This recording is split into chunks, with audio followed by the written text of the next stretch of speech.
이제 결론입니다. 정광훈은 하나님의 사람이 아닙니다. 제가 모든 내용을 볼 때 절대로 아니라고 생각했습니다. 왜냐하면 첫째, 정광훈은 교만합니다. 하나님은 교만한 사람을 쓰신 적이 없습니다. 자, 여기 고린도후서 12장 1절부터 5절까지 사도 바울이 셋째 하늘에 갔던 계시 내용을 이 얘기를 하고 있습니다. 한번 읽어봅니다. 무익하나마 내가 부득불 자랑하노니, 여기 이 얘기를 어떻게 시작하냐면 무익하나마, 내가 이런 얘기하는 건 무익한 거야, 이렇게 말했어요. 부득불을 자랑하노니 주의 환상과 계시를 말하노라. 자기가 계시받았다는 것을 말하는 것이 무익하다고 그랬어요. 무익하다, 말 안 하고 싶어. 그러면서 뭐라고 하냐면 내가 그리스도 안에 있는 한 사람을 아노니. 잘 보세요. 이거 바울이 셋째 하늘에 갔던 얘기예요. 근데 내가 셋째 하늘에 가서 이렇게 말 안 하고 뭐라고 말했어요? 어떤 한 사람을 아노니. 자기 갔다고 안 했어. 그는 14년 전에 셋째 하늘에 끌려간 자라. 자기라고 안 했어. 그가 몸 안에 있었는지 몸 밖에 있었는지 나는 모르거니와 하나님은 아시느니라. 내가 이런 사람을 아노니. 4절 보세요. 그가 낙원으로 끌려가면서 말로 표현할 수 없는 말을 들었으니 사람이가 이르지 못한 말이로다. 내가 이런 사람을 위하여 자랑하겠으나 나를 위하여는 약한 것들 외에는 자랑하지 아니하리라. 바울이 자기가 셋째 하늘에 갔다 온 얘기를 내가 갔다 왔다고 말 안 해. 그러면서 뭐라 그래요? 어떤 사람을 알아. 내가 이런 사람에 대해서 자랑하지만 나에 대해서는 자랑 안 한다. 정광훈도 셋째 하늘에 갔다 왔다는데 이 사람은 자기가 셋째 하늘에 갔다 왔다는 말을 입에 달고 살아. 바울이 왜 자기가 갔다 오고 내가 이런 사람을 한다고 했을까요? 자기가 계시받았다는 것을 감추는 거예요. 겸손입니다.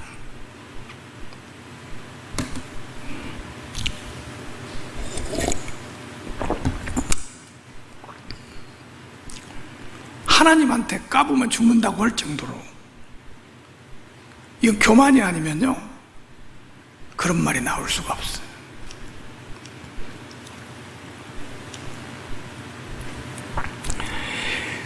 공동번역으로 이 본문을 보면 자랑해서 이루어올 것은 없지만 나는 자랑하지 않을 수 없습니다. 이제 나는 주님께서 보여주신 신비로운 영상과 계시에 대해 말씀드리겠습니다. 내가 잘 아는 그리스도 교인 하나가 13년 전에 셋째 하늘까지 붙들려 올라간 일이 있었습니다. 4절, 그는 낙원으로 붙들려가서 사람이 말로 표현할 수 없는 이상한 말을 들었습니다. 나는 이런 사람을 자랑하며 나 자신에 관해서는 나의 약점밖에 자랑하지 않겠습니다. 이게 계시받은 사람의 태도예요.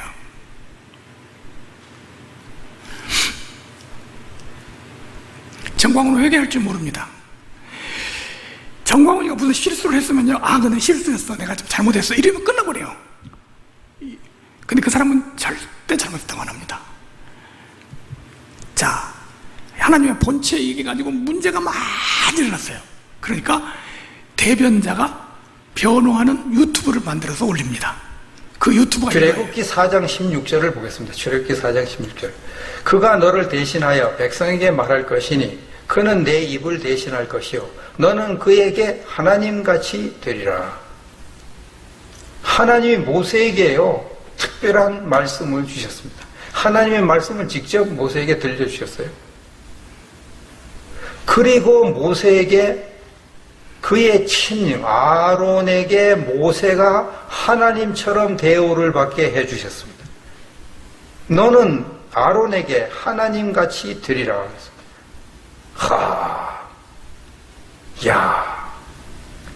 이게 전광훈 목사가 이처럼 하나님의 특별한 말씀을 깨달았기 때문에 송영선 박사로부터 하나님처럼 대우를 받는 거예요. 성령의 본체처럼 대우를 받는 거예요. 그래서 이 전 목사가 목회자들의 집회에서 여러분도 나처럼 성경을 깨달아서 나처럼 대우를 좀 받아봐라. 응? 그렇게 깊은 하나님의 말씀을 좀 깨달아서 전해봐라. 그런 뜻으로 말한 것이죠. 여러분도 나처럼 될지어다. 그게 그런 뜻입니다. 자, 이 사람이 누구냐면요, 이화영 목사인데 이 사람은 유튜브를, 이화영 여러분 유튜브 치면 다 나와요. 해가지고 정광훈 목사가 무슨 비판을 받으면 바로 이렇게 답변을 합니다. 이게 대변자죠. 이화영 목사. 근데 이 사람이 무슨 얘기를 하냐면, 이제 보세요. 그 신천지 이만이나 무슨 이렇게 누가 내가 하나님이다 이렇게 말했을 때 비판을 하면 이렇게 대답합니다. 말씀을 받은 자는 신이라 하였거든. 요 성경 구절을 딱 인용하거든요. 신천지도 그렇게 하죠. 근데 그 성경절을 여기도 인용합니다. 잘 들어보세요. 그리고 하나님이 전광훈 목사를 성령의 본체처럼 쓰시는 것이 맞아요. 전광훈 목사도 그걸 알아요. 그래서 그냥 송영수가 그런 말을 할 때, 뭐 저렇게 말을 하는구나. 그렇게 말할 수도 있지, 바로도 모세를 하나님이라고 그랬고, 아론도 형인데도 자기 동생을 하나님처럼 대우하고 그랬으니까, 내가 성령의 능력을 받아가지고 성경 말씀 이렇게 깨달아서 이렇게 하니까, 저거 저렇게 할 수 있겠지. 그러고 그냥 넘어가는 거죠. 요한복음 10장 34절에 35절을 보겠습니다. 예수께서 이르시되 너희 율법에 기록된 바 내가 너희를 신이라 하였노라 하지 아니하였느냐. 성경은 폐하지 못하나니 하나님의 말씀을 받은 사람들을 신이라 하셨거든. 예, 신천지 얘기 똑같이 하죠. 하나님의 말씀을 받은 사람들을 신이라고 그랬어요. 모세뿐만이 아니고요. 하나님의 말씀을, 하나님의 특별한 말씀을 받은 사람들을 다 신이라고 그랬어요. 여기 신이라는 말은 대오이. 신들. 그러니까 하나님 말씀 받은 사람들 다 신이라고, 다 하나님이라고. 그렇게 구약 시대 때 다 하나님 말씀 받은 사람들 다 신이라고. 예? 모세, 이사야, 예레미야, 특별히 엘리야, 전부 다 그 당시 하나님이다 이렇게 생각해요. 정광훈 목사도 마찬가지거든요. 정광훈 목사도 특별한 하나님 말씀을 깨달아서 생전 듣도 못하면 탄 어마어마한 말씀을 전하니까 송영선 박사가 이야, 정광훈 목사는 진짜 성령의 본체네. 그런 말이 자기도 모르게 나오는 거죠. 마치 엘리야를 볼 때 엘리야가 진짜 하나님이네 이렇게 말한 것처럼, 모세가 진짜 하나님이네 이렇게 말하는 것처럼 그런 말이 자기도 모르게 나와요. 그러니까 지금 보세요.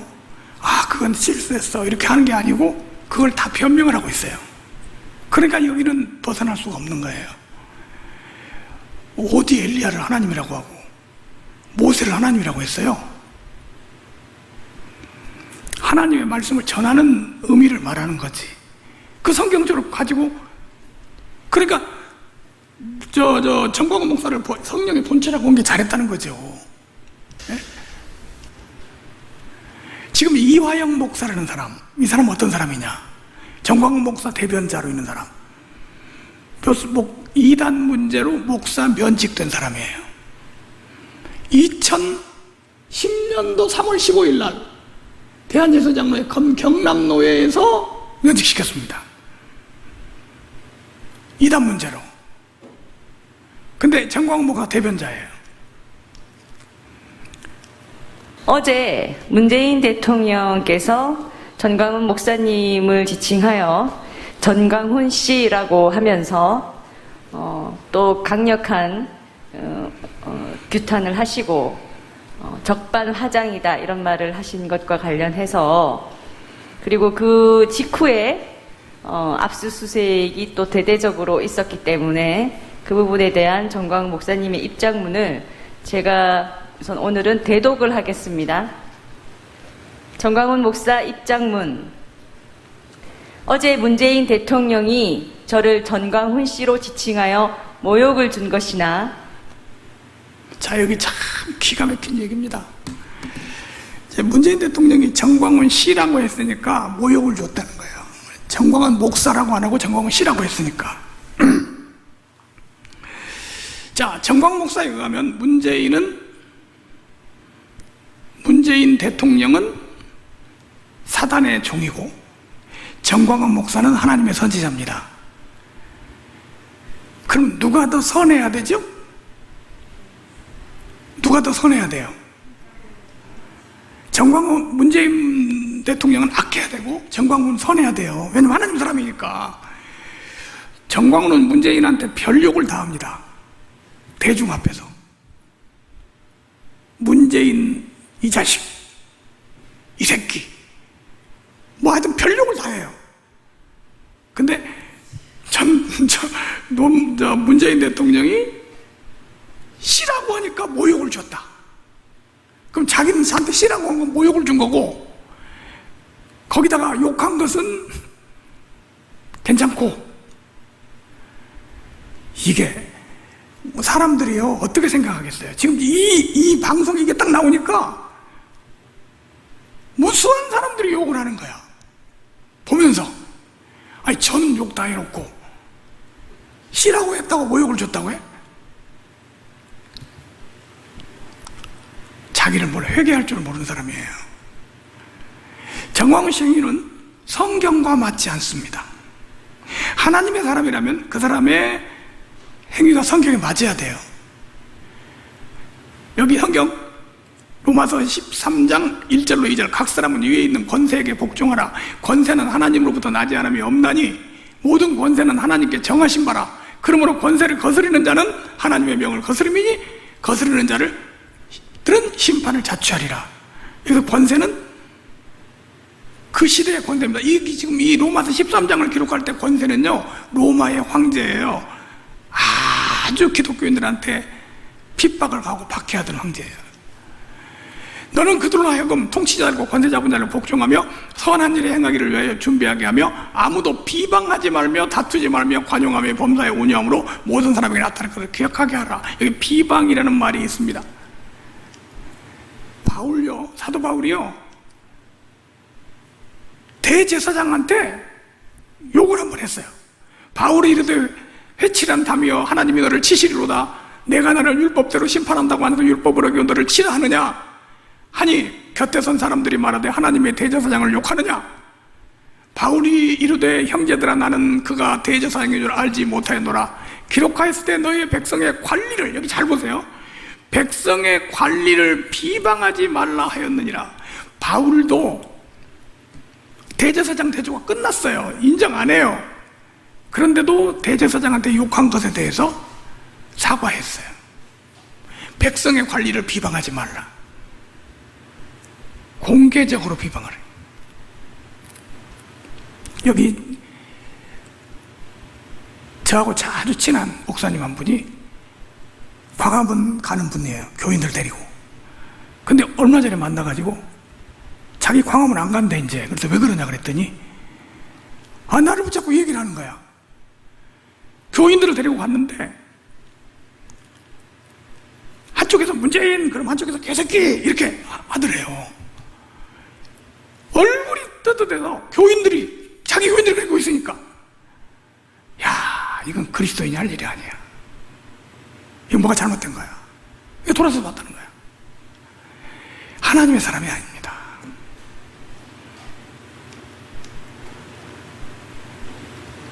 정광훈은 권세자들을 비방하고 모욕합니다. 이제 문재인의 모가지 떼는 거 하나만 딱 남았습니다. 이제 문재인 모가지 떼는 거 하나만 딱 남았습니다. 날씨도 추운데 이와 같은 대회를 계속할 수 없기 때문에 21일 다음 주에는 토요일 날은 반드시 문재인을 끌어내겠습니다. 그래도 문재인 이 자식이 안 나올 경우에는 4.19식으로 진입하여 끌어내야 될 것입니다. 아니 문재인 이 자식, 그러니까 어떻게 하나님 사람이 이런 말을 할 수가 있겠어요? 자기한테는 씨라고 했다고 모욕이라고 하는데, 문재인은 강단에서 외설, 욕설을 서슴없이 합니다. 아우 나는 집사람하고 처음에 살 때요 어떻게 재수 없었네 이런 년을 만났을까. 내가 하도 까갈거려가지고 아우 진짜로 내가 이거 선택 잘못했다. 그래 막 싸우고 막 집사람 때리고 하면요 우리 딸이요 말리면서 하는 말이 그래요. 그래도 아빠는 엄마 때리면 안 돼. 왜 안 돼? 이러고 아빠가 선택한 것이 잘못이잖아. 선택해놓고 왜 지금 와서 때리고 빨리 손들어. 내가 할 수 없이 교회 집사요 장로라서 내가 인연을 데리고 살기는 데리고 살지만 어휴 무슨 저주를 받아내 저런 년하고 살아야 되나. 참 보세요. 제일 이쁜 여자도 순종 안 하면요 이건 사탄이 사탄. 멍청하게 생기고 고구마 5개 더 달아놔도요 순종하는 여는요, 남편이 보기에 천사처럼 보이는 거야. 그래서 남자들이 바람 피워서 두 번째 여자를 데리고 사는 여자들은요, 다 못생긴 여자 데리고 살아요. 다 본처보다 못생긴 년을 데리고 살아. 왜 그러냐? 순종에 빠져가지고. 설교 시간에 강의를 하면서도 연놈이 계속 나옵니다. 교인들 앞에 놓고도 2년 전을 해버려요. 자기 부인이 앉아있는데 내가 어떻게 저런 년을 만나? 아니 어떻게 그렇게 말을 할 수가 있냐고. 한 장면만 보여드릴게요. 빨리 손들어. 야, 이 개 같은 년들아, 손들어. 진짜. 어디라고 건방지게 이 개 같은 년들이 여기 침투해가지고 바이러스 퍼뜨리고 가가지고 드디어 사랑제일교도 바이러스 퍼졌다. 요거 하려고 왔지? 개 같은 년들 말이야. 이거는 약과입니다. 이거 근데 나또 기가 막힌 게 있어. 욕을 하잖아요. 아멘 아멘 그래. 아니 욕도 은혜가 되나 봐. 내가 설교할 때 2년 전에 하면 어떻게 될까? 나는 안 돼요. 이단 교주가 아니니까.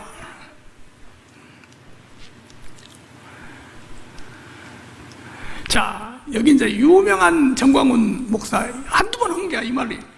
우리 교회 성도들은 목사인 나를 위해 죽으라면 죽으려는 자가 70% 이상이다. 내가 손가락 한 개를 펴고 5개 그러면 전부 5개 그런데요. 자기 견해 없이 목사를 위해서 열려있다. 요 강의를 할 때 교인들이 이래야 된다는 게 목사들한테 강의하는 거예요. 목사가 교인들한테 5개야 그러면 전부 다 아멘 5개 이렇게 해야 한다는 거예요. 나 우리 한국교회 성도들 다 정말 목사님 사랑하고 존경하고 하는 줄 알지만 요건 안 될 것 같아. 이 말을 하면서 그 다음에 무슨 말을 했냐, 이 말을 했어. 요거 좀 신문에 들어가면요 다 올라가 있어. 이대로 이 성도가 내 성도가 됐는지 알아보려면 2가지 방법이 있다. 옛날 쓰던 방법 중 하나는 젊은 여집사에게 빤스 내려라, 한번 자고 싶다 해보고 그대로 하면 내 성도요, 거절하면 똥이다. 이게 말이 되는 소리예요? 이 말을 여러 번 했어요. 이제 이 말을 한번 했다고 신문에 나니까 누가 갔냐면 우리 그 전에 여기 있던 전도사님이 있어. 거기 집회 앰프 시설 해주느라고 갔대요. 근데 거기서 갔으니까 또 그 소리를 하더래.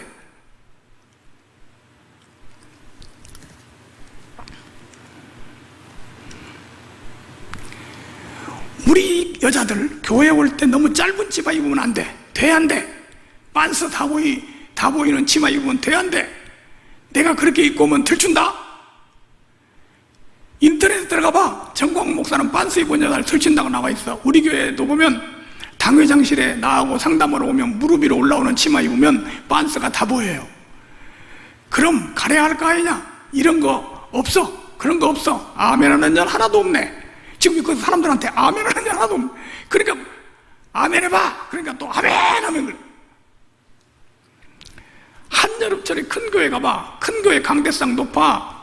강대상에 앞에 앉아있는 년들 젖꼭지 까마귀까지 다 보여. 그럼 돼 안 돼? 이게 강단에서 할 소리예요?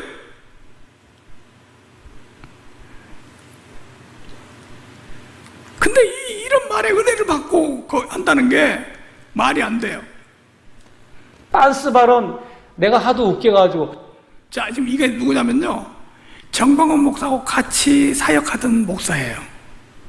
그 사람이 유튜브에다가 자기 간증을 올린 거야. 정광훈 사람들은 유튜브는 믿으니까 한번 이 유튜브를 한번 보세요.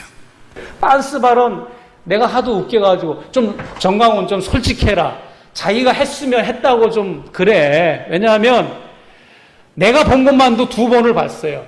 빤스 목사? 그거 할 때 내가 이제 우리 호남노회 목사님들하고 어느 어느 기도원에서 그 정강훈이가 집회할 때 갔는데 그 빤스 발언을 설교를 하니까 아기를 업은 아기 엄마가 뻘떡 일어나가지고 정강훈이한테 삿대질하면서 설교 시간에 욕을 했다고. 처음 듣는 얘기인데. 그거 처음 듣는 얘기죠. 내가 겪은 거니까. 그리고 그게 단회적인 설교가 아니라 오랜 기간을 두고 여러 교회, 여러 기도원에서 여러 번 했던 거기 때문에 빼도 박도 못하는 건데 이거는 와전됐다 그러고 잘못 알려졌다 그러는데 그렇게 정직하게 그렇게 얘기하면 안 되고 솔직하게 얘기를 해야지. 네가 했던 발언 맞잖아, 정강훈.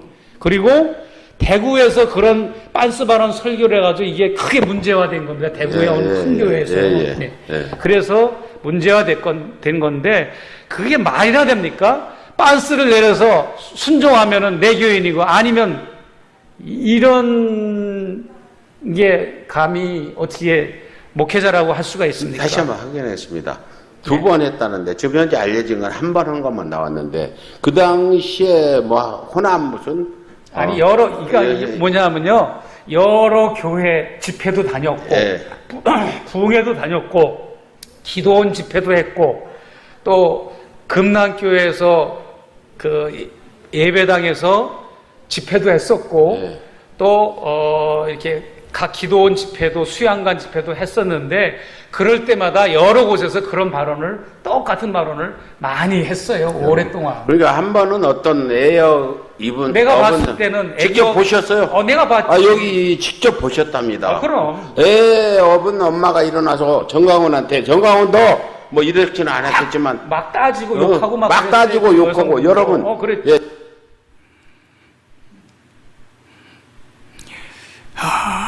진짜 입에도 담을 수 없는 얘기를 어떻게 강단에서 하느냐고요.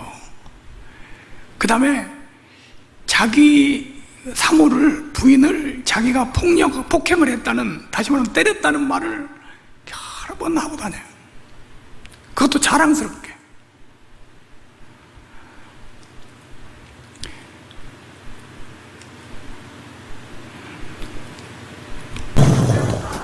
진짜로 내가 이거 선택 잘못했다. 그래 막 싸우고 막 집사람 때리고 하면요.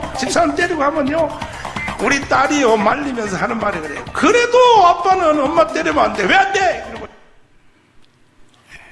어떻게 자기 그 부인을 때렸다고 하는 말을 부끄러워서도 말을 못해야지. 정광훈이 하나님의 사람이 아닌 거는요, 내가 너무 확신을 하고 있어요. 왜냐하면 이단들이 함께하고 있습니다. 정광훈 목사가 한기총 대표회장 됐을 때 한기총에 가서 한 두 분 목사님하고 나하고 가서 직접 만났어요. 만나서 내가 정광훈 목사한테 얘기했어요. 당신이 우파 활동 잘하고 한기총 회장 잘하려면 한기총 내에 있는 이단을 청소하시오. 그랬더니 누가 이단이냐고 그랬더니 다 알려줬어요. 그랬더니 자기는 이단이라고 안 본다. 그 말 나하고 만난 며칠 후에 신사도 운동하는 선지자라고 하는 그 또 변성우를 받아들였어요. 지금 한기총에 다락방, 인터코, 평강제일교회 박윤식, 그 다음에 변승우, 하여튼 뭐 셀 수 없는 이단이 다 모여있어요 거기서. 그리고 이게 우파 활동하는데 이 사람들이 정광훈 목사한테 와가지고 붙어가지고 우파 활동으로 자기 그걸 가리기 위해서. 그게 누구냐? 김성로 목사 같은 사람, 부활복음 김성로. 그 다음에 학동측에서 2017년도에 이단으로 했던 정동수라는 사람, 거기다가 돈 갖다 주고 같이 하는 거예요. 그러니까 이 사람의 이단성은 그거 활동을 하니까 그걸로 가려지는 거예요. 양의 가족을 쓴 거죠. 이런 걸로 볼 때 정광훈은 하나님의 사람이라고 절대 볼 수 없습니다. 이 사람 하나님이 쓰시는 사람일 수 없고, 이 사람이 받은 계시가 하나님의 계시일 수 없고, 이 사람은 하나님의 선지자가 아닙니다. 정광훈이 지금 구속되어 있습니다. 정광훈이 구속되어 있는 건 절대로 핍박이 아닙니다. 여러분, 이만희가 구속된 게 핍박입니까? 정명석 구속돼서 10년 살았어요. 핍박입니까? 왜 아니죠? 이만희가 신천지 했다고 구속된 게 아니고요. 횡령 혐의로 구속됐어요. 감염병 관리법 위반으로 구속됐어요. 정명석은 성폭행 혐의로 구속됐습니다. 복음을 위해서, 신앙을 위해서 받는 고통이 핍박이지. 지금 정광훈 목사는 우파 활동했다고 구속된 게 아니고요. 선거법 위반으로 구속됐습니다.